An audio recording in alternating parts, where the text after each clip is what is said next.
Hey everybody, it's Atheist for the Cause here with a special report for you this time. And what I have for you is there was actually special elections in Montana for the House seat after the previous candidate had his name, Ryan Zinke was his name, and he was named to United States Secretary of the Interior. So when these guys take these positions, they have to give up their current positions. You need a special election, and that's why there was an election in 2016, and now there's a new one in 2017. Even though these usually last, these are 2-year appointments usually, or 2-year terms, I should say. As you can see, it was a 50.2% to 44.1% with 5.7% in third party. And if we scroll down, so that's only a swing of 6%, 6.1%, in usually a heavy Democratic or heavy Republican area. As you can see, there's a lot more dark red on this map, and there's actually a bunch of extra light blue here, a little bit down here. So why'd this happen? Well, I think it was unfortunate for the Democrat that this was Democrat down here, but it went Republican over here. So that might be part of the reason he lost, but he could have potentially pulled the upset after there was a body slam, actually, controversy. So let's listen to this reporter this is the Republican that won, and he was charged Wednesday, which was, it's this is right before the elections. And I'm just gonna play it, and you can pretty much hear it. And from what I've heard, there were 15 to 20 witnesses. To the CBO score, because you were waiting to make your decision. That's the reporter talking, and it's kind of quiet, but hopefully you can hear the reporter's asking him a question About healthcare until you saw the bill and it just came out. And what you thought we'll about talk it. to you about that later. Yeah, but there's not going to be time. I'm just curious if you had. So he says, "I'll talk to you about it later." Yeah, the reporter is fearing that he's just kind of trying to dodge the question, so he's like, "There's not going to be time." So he continues to press. That's his job. He's not doing anything wrong.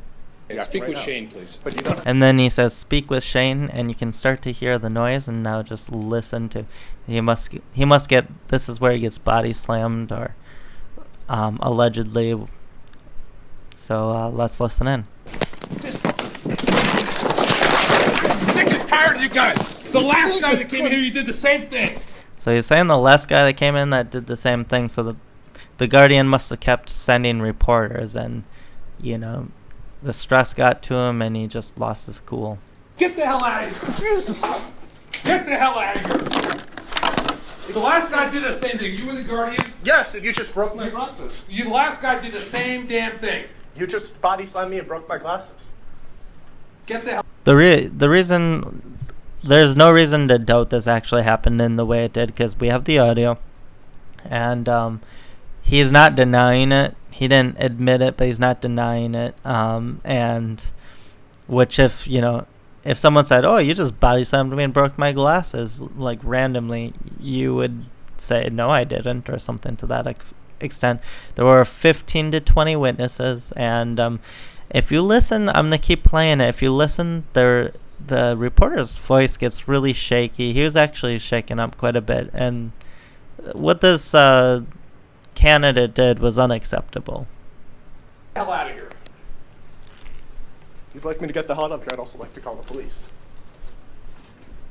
Can I get you guys' names? Hey, you gotta leave. He just body slammed me. You gotta leave. So that's that.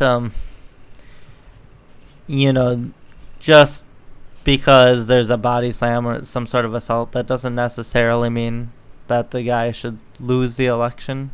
I I don't know the details between the different candidates. I didn't pay attention to this one that closely, to be honest, but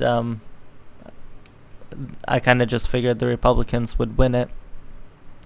But it was close, and I think this shows, though, that Republicans are happy with Trump. Republicans want to put other Republicans in to protect Trump and keep him in office. And, with all this impeachment threatening, that could really backfire on the Democrats, because it's all based on bullshit.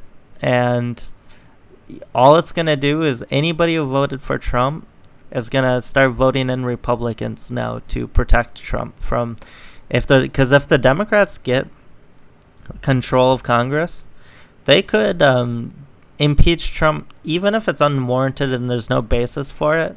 It's really just a political move, and anytime they get the power, they can pretty much just impeach. There are some guidelines, but I mean, what's just stopping them from impeaching Trump unwarranted?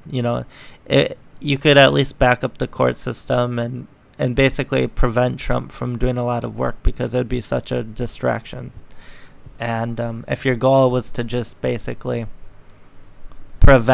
stall the government from doing anything until Trump left office, impeachment would, even an unwarranted impeachment, would be a good strategy for accomplishing that mission. So it was close, about 6.1%, but in the end, the Republican won, and I think the Democrats should be close with this should reconsider this impeachment effort, this Russian narrative and stuff. Maybe this Democrat could have won if it wasn't for Republicans being so protective. So I will talk to you guys later, and have a good day.